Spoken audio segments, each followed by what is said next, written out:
Acara selanjutnya pesan-pesan agama yang akan disampaikan oleh Al-Ustaz Ashar Sabri SHMH. Kepadanya dengan hormat disilakan. Wabarakatuh.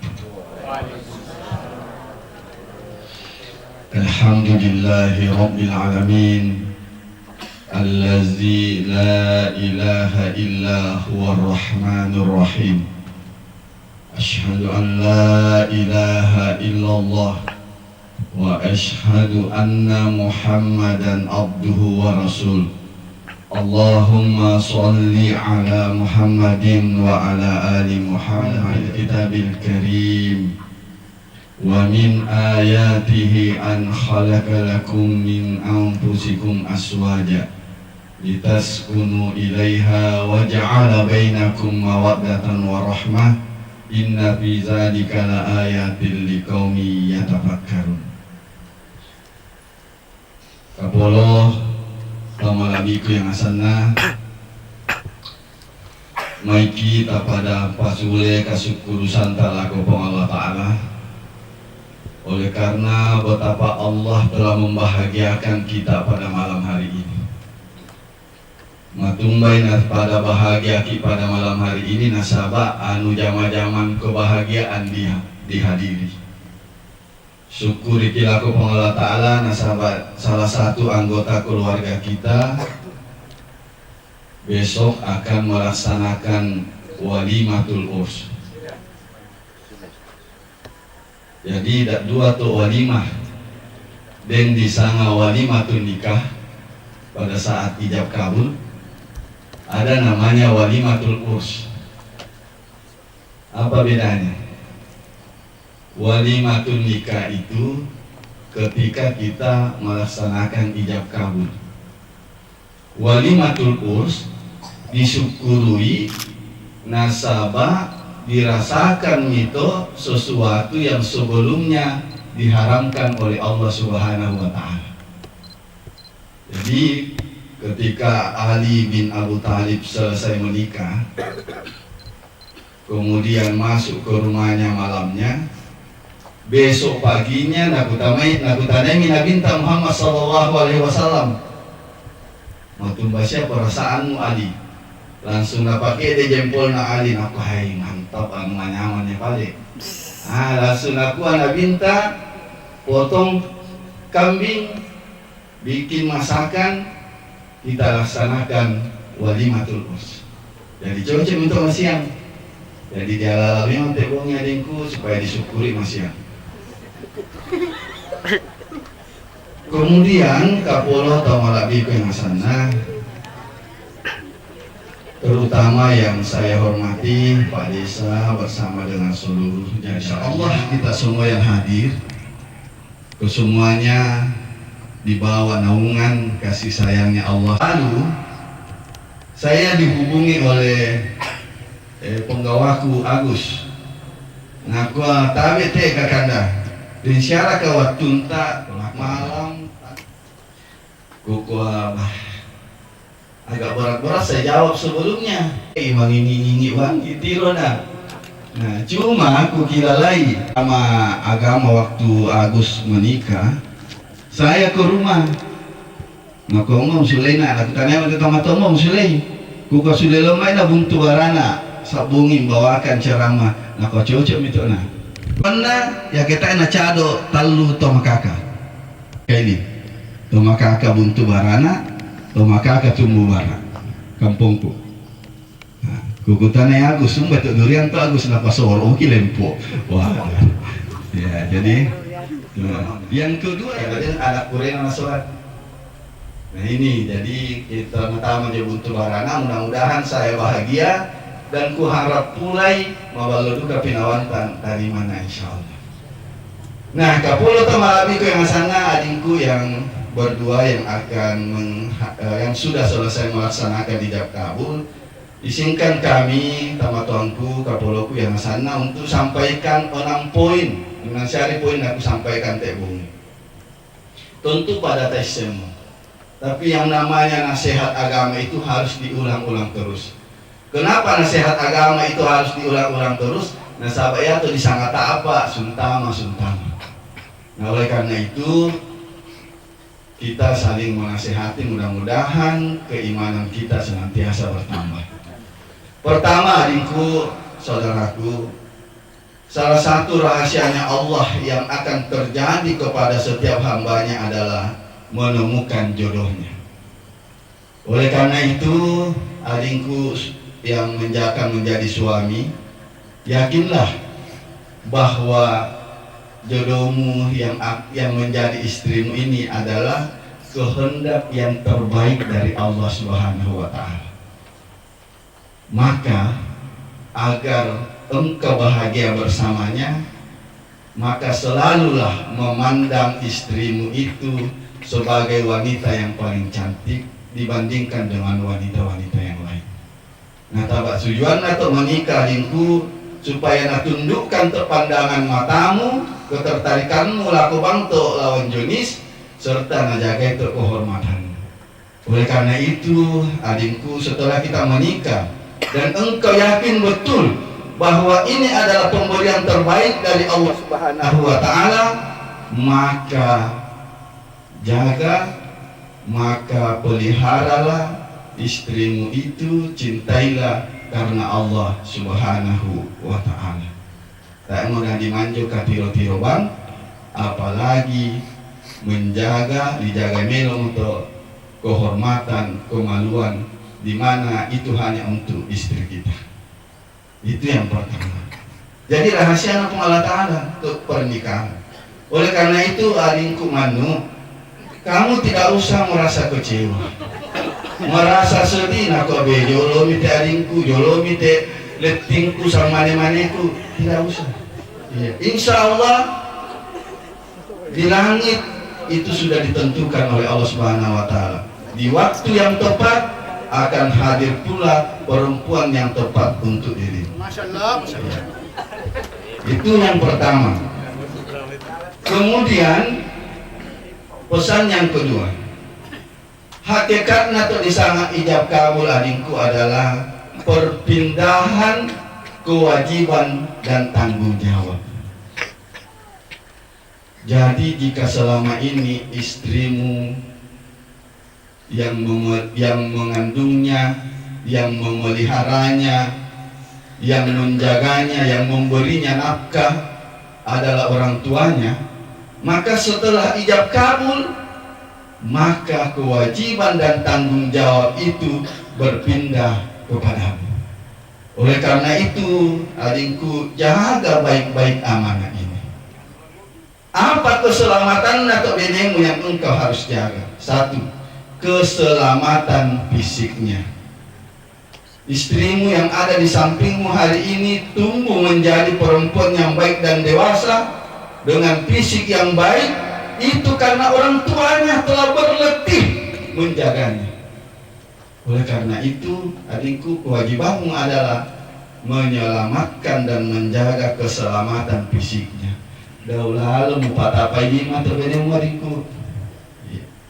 Daulah semara apapun dirimu, daulah lelen patapai lima terbenemu.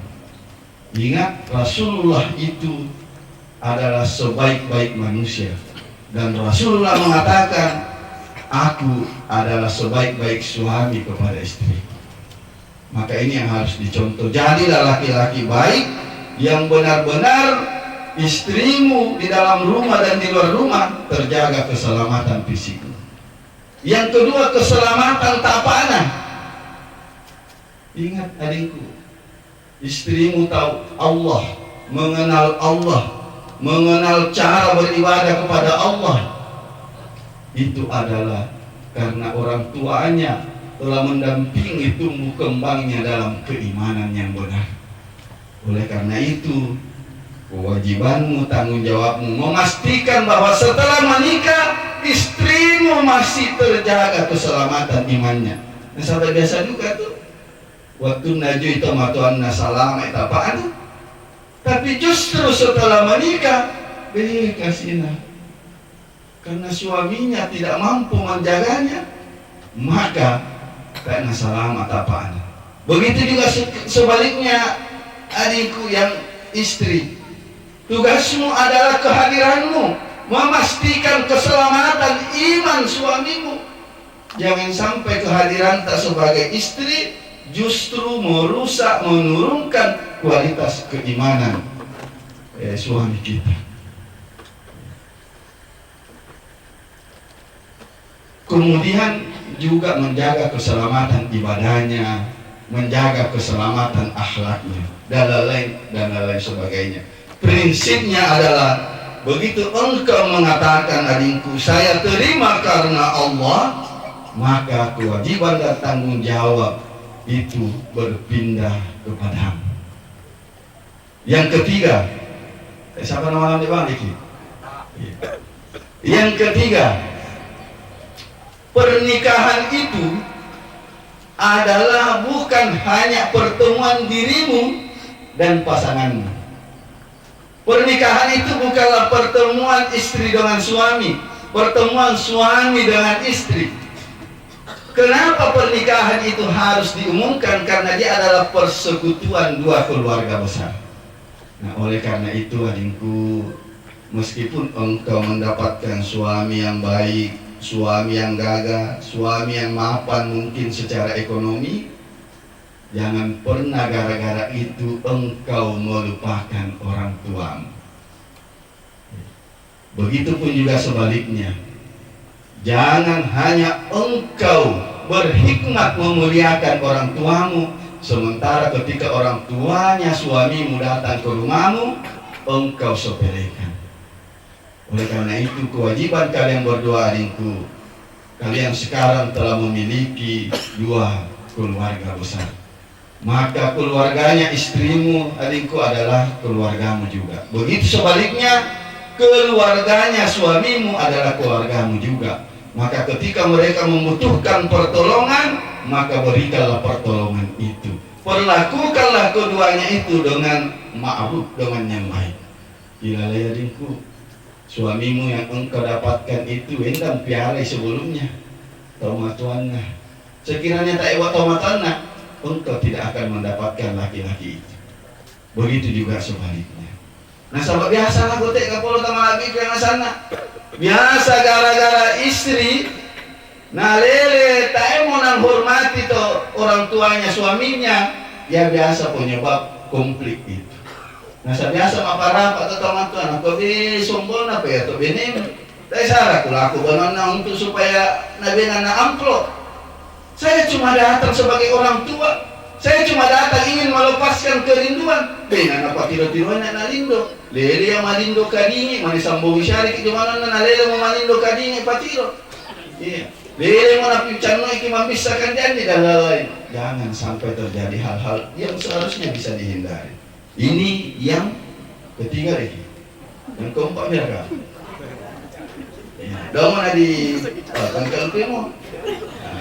Selanjutnya adikku, nasihat selanjutnya, ya. Yakinlah bahwa Allah telah menetapkan rezeki kalian berdua dan tidak akan pernah tertukar.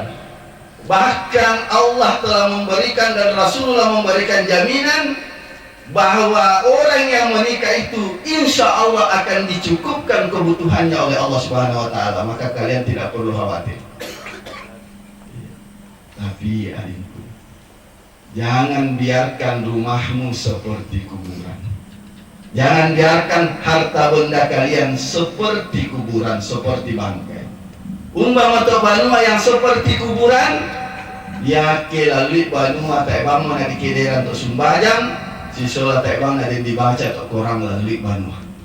Apalagi aku kehidupan yang modern, di mana tangan kita, telapak tangan kita lebih banyak mengusap layar HP daripada nanti itu orang. Ini menjadi kritikan, menjadi nasihat buat kita bersama. Adikku, jangan biarkan waktu-waktumu habis untuk hanya di WhatsApp, di Facebook. Jangan biarkan rumahmu dipenuhi dengan kegelapan seperti gelapnya alam kubur. Nah sahabat, tak mau kederan itu sembahyang, si sholat yang baca-baca korang lagi. Yang terakhir, kapolo tamalabi ko yang sana. Itu api, yang kukira lain tidak api. Iya. Nah, kode-kode sama Agus nah bilang, saya bilang mau pada. Yang kedua dari terakhir, kalau engkau ingin bahagia itu, pastikan bahwa apa yang kalian pakai, apa yang kalian makan, apa yang kalian minum adalah sesuatu yang halal, baik secara sat maupun cara memperolehnya. Apalagi lakote kapolo tamalabi ke yang sana. Kadang orang tak bangun senin pisahkan itu umbar atau halal, umbar atau haram. Maka aku nasihatkan kepada diri kami dan kepada adingku, pastikan yang engkau berikan ke keluargamu itu adalah sesuatu yang halal, baik halal secara sat maupun halal cara memperolehnya. Lalu membawa ni benemu, mubengan ni kande anakmu, sesuatu yang engkau tahu bahwa cara memperolehnya meskipun halal, tapi cara memperolehnya tidak benar. Karena kenapa? Itu bisa mengganggu perkembangan tumbuh kembang fisik, keimanan, ibadah, dan akhlak anak-anak. Nah ini hadirin yang dimuliakan. Apalagi lakote, Masya Allah, Allah lah halul yang remani. Ya, sebagian. Dan yakinlah, saya sangat percaya bahwa yakin ini pia makundu-kundu otak anak misalnya, meskipun tidak ada anak yang bodoh, ataukah matuju-tuju pinawanna, boleh jadi di dalam tubuhnya mengalir rezeki, mengalir nafkah yang diperoleh orang tuanya secara tidak halal. Yang terakhir, tugas beratmu nanti adikku adalah menjadi orang tua yang mampu mendidik jika kalian mempunyai keturunan kelak. Dan salah satu keterampilan yang harus kalian miliki adalah mengetahui apa dampak, apa pengaruh handphone kepada anak-anak kalian. Ini memang kuingatkan, memang kalian budala kote tauden jabatanna, tau maballo ekonominna, maballo pekerjaanna, tapi keturunanna si 5 tahun mau tak panas sema apa. Kenapa? Karena kesibukan orang tuanya sehingga tak natomani tumbuh kembangnya, waktunya dari umur 1 tahun dibengan mu HP. Akhirnya apa? Umur 4 tahun adinku, umur 5 tahun tak panas seni ma apa untuk mayanakna. Bahkan banyak anak-anak sekarang usia 5 tahun sudah mengalami gangguan saraf, sudah punya keturunan. Pastikan kalian bijaksana menggunakan HP untuk anak-anak kalian. Saya kira ini yang penting untuk beberapa hal yang ingin kami sampaikan. Sekali lagi mohon maaf atas mendampingi supaya keluarga kita, anak kemanakan kita ini bisa menjalani rumah tangganya dalam keadaan bahagia di bawah naungan kasih sayangnya Allah Subhanahu wa ta'ala. Rabbana hablana min aswajina ayyunin wa ja'alna bil muttaqina imama. Lahir anak-anak yang soleh yang akan menjadi pemimpin bagi orang-orang yang bertakwa. Subhanakallahumma wa bihamdika asyhadu an la ilaha illa anta astaghfiruka wa atubu ilaik. Hadallahu wa iyyakum ajma'in. Assalamualaikum warahmatullahi wabarakatuh.